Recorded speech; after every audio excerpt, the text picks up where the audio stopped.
Glória a Deus, Pai do Senhor Jesus para todos, louvado seja o nome do Senhor. Meus amados e queridos irmãos, estamos aqui novamente para, como de costume, fazermos um comentário da Palavra de Deus, fazer uma exposição de algum texto, trazer uma palavra, uma mensagem que traga edificação espiritual para as nossas vidas, crescimento, né? Já que esse é o objetivo da obra de Deus, edificar, consolar, exortar. Então, a questão aqui não é quem fala, a questão não é o cenário, não é a qualidade, né, diríamos assim, cinematográfica do vídeo. A questão toda aqui é a palavra de Deus. É a palavra de Deus que é o nosso objetivo de expô-la, né? De levar essa palavra à sua vida, para que essa palavra, ela em si mesma, ela cumpra, como diz o profeta Isaías, o que apraz a Deus. Ela não volta vazia. Ela é uma palavra poderosa. É uma palavra que cumpre o propósito de Deus na vida de quem ouve, na vida de quem crê.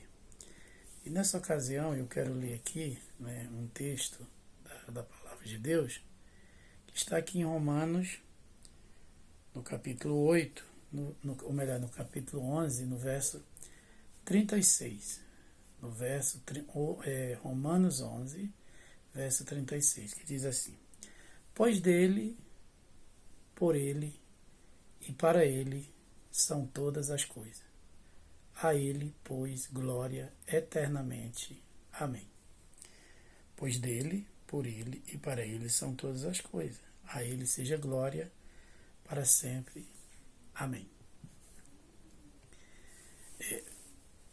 O que eu quero, de uma forma aqui breve, concisa e rápida, mas com o propósito e o desejo de lhe fazer compreender, é que o objetivo de Deus em toda a criação, que é uma revelação divina, a criação, toda a criação é uma revelação divina, né? Os céus declaram a glória de Deus, o firmamento a obra das suas mãos.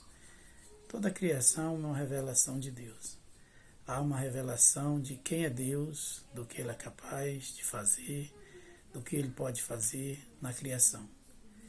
E há a revelação também de Deus no que está escrito na Escritura, nas Escrituras Sagradas, na Palavra de Deus escrita, que primeiro foi verbalizada e também escrita. Há uma revelação. Revelação esta que nós temos em nossas mãos. Primeiro escrita em determinados materiais de época, né? Como o junco, que fazia os pergaminhos, uma pedra, como o couro de animais, até nós chegarmos à modernidade, quando os chineses no século XX, ou melhor, no ano 200, né, eles inventaram, né, o papel. E depois vieram as outras técnicas, as outras formas. De maneira que tanto a criação como a revelação escrita, que nós temos em mão e lemos, ela tem um propósito: revelar Jesus Cristo. Mas nós temos a revelação máxima, nós temos o ápice da revelação divina, nós temos a essência da revelação divina, que é o próprio Deus encarnado, o próprio Jesus, a palavra viva.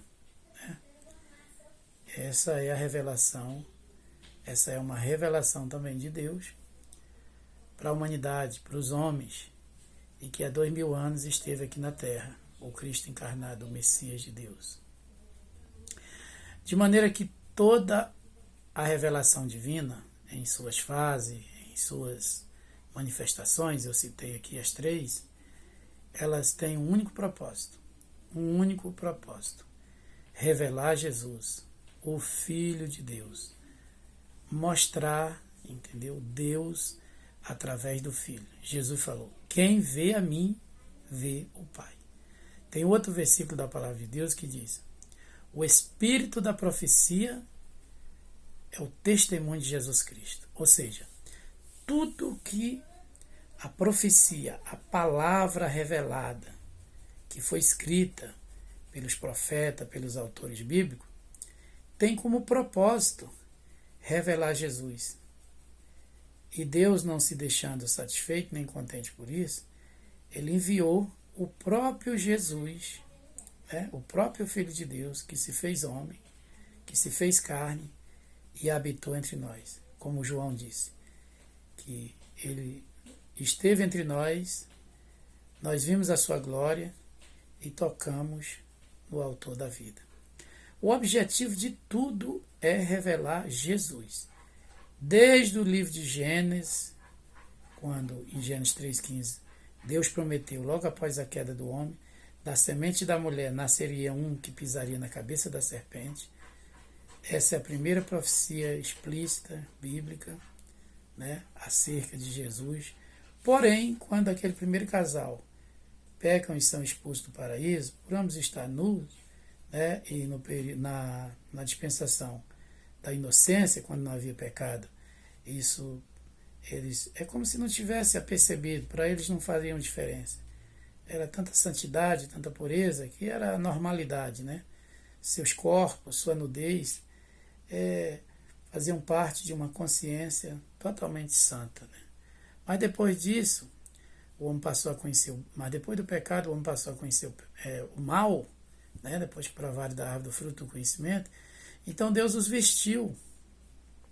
Deus vestiu a ambos e expulsou do paraíso e vestiu com a pele de um cordeiro. Ali também o cordeiro já aparece, já é um símbolo do que João disse lá na borda do Rio Jordão. Eis o Cordeiro de Deus que tira o pecado do mundo. Então ali é aquele cordeiro que veste o primeiro casal, a pele ali, a lã, que aquele cordeiro é o próprio Deus que sacrifica ele, é o próprio Deus que sacrifica para vesti-los. É também um símbolo, do Cordeiro de Deus que tiraria o pecado do mundo há tantos séculos e, por não dizer milênios depois. De maneira que esse ato profético, e a primeira profecia do Gênesis, da semente da mulher nascerão, pisarão a cabeça da serpente, até o livro de Apocalipse, tudo ocorre para revelar Jesus. Quando Adão peca, na verdade, se ficasse só nisso aí, a humanidade não teria um homem perfeito para imitar. Inclusive, ele é chamado primeiro Adão e Jesus chamado segundo Adão. E o que acontece? Jesus vem para mostrar para nós, ensinando, vivendo, sua maneira de viver, sua conduta, sua postura, tudo o que ele fez, tudo o que ele falou, para mostrar como nós devemos ser, como nós devemos agir, como nós devemos fazer. Ou seja, Jesus, como homem perfeito, é a nossa forma, é a nossa imitação. E de maneira que tudo apontava e tudo continua apontando para Jesus. Ou seja, o propósito, o objetivo do cristão e da igreja é imitar Jesus. É imitar Jesus, é andar com Jesus, é servir a Jesus, é falar como Jesus falou, é fazer como Jesus fez. E nós precisamos entender que o Senhor quer que nós sejamos discípulos, que nós devemos ser imitadores, que nós devemos nos colocar nessa forma. Nós não estamos aqui mais para imitar Abraão, Isaac e Jacó, os reis, os profetas, ainda que a sua fé também sirva para a nossa edificação espiritual e que a sua fé e suas obras falam diante de Deus, dão testemunho diante de Deus, diante dos homens. Foram homens que andaram, né, com Deus, que agradaram a Deus, que serviram a Deus, que fizeram a obra de Deus no seu tempo, mas Jesus sempre fez questão de mostrar que é maior do que qualquer um deles, né? Maior do que Salomão, do que Abraão, do que Isaac, do que Jacó, do que Davi, de maneira que é Jesus que nós devemos imitar, é Jesus que nós devemos pregar, é Jesus que nós devemos ensinar, é Jesus que Deus colocou no centro de toda a criação, de toda a humanidade, como Senhor, como Salvador, como soberano, né? Para que nós entendêssemos que dele, por ele e para ele são todas as coisas. Será que nós temos colocado Jesus como modelo para as nossas vidas, como o Senhor quer? Jesus está sendo, né, a forma de Deus para nossas vidas? O objetivo de Deus é que nós venhamos parecer com Jesus o máximo possível, sermos cópias de Jesus na terra, né? Manso como Jesus, humilde como Jesus, simples como Jesus, amoroso como Jesus, poderoso em espírito como Jesus, fazendo as obras de Deus como Jesus fez. Né? Esse é o propósito, esse é o objetivo. Será que nós estamos parecendo com Jesus? Ou será que nós queremos parecer com algum líder espiritual, né, que nós conhecemos? Né? É claro que quando Paulo diz, sede meus imitadores como eu sou de Cristo, ali está um verdadeiro, um autêntico seguidor, um imitador de Cristo que aponta para si e tem a ousadia, com muita convicção, certeza, de que estava andando com Jesus ao ponto de nos chamar a imitar a sua fé. Se nós encontrarmos outras pessoas assim pelo caminho, é claro que nós temos que imitar a sua fé, mas nós precisamos ter esse discernimento. Tudo é Jesus. Dele, por ele e para ele são todas as coisas. Né? É sobre Jesus que Deus está tratando, principalmente nessa dispensação, nesse tempo da graça de Deus em que estamos vivendo em nossa geração. Jesus, a palavra viva de Deus. Jesus, o Espírito da profecia. Jesus em nós, esperança da glória. Então que eu e você sejamos em tudo imitadores de Deus como filhos amados em Jesus. Paulo orava para que o Senhor gerasse Jesus nele, para que as pessoas olhassem para Paulo e dissessem, realmente esse homem conheceu Jesus, andou com Jesus, Jesus está nele, ele parece com Jesus. Nós precisamos ser confundidos com Jesus. Nós não podemos ser como os discípulos de Emaús ali, né, que Jesus andando com eles, nem conheceram nem conhecer quem era Jesus, eles conheciam. E você conhece a Jesus? Você tem andado com Jesus? Você parece com Jesus? Será que eu estou andando com Jesus? Será que eu conheço Jesus? Será que eu pareço com Jesus?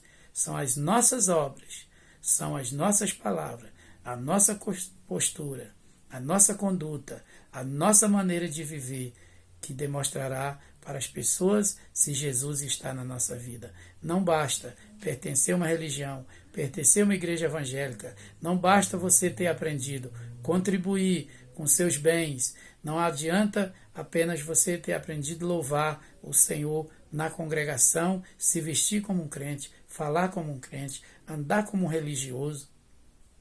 Não adianta ter uma Bíblia, ter muito conhecimento, ter um chamado, até mesmo uma unção.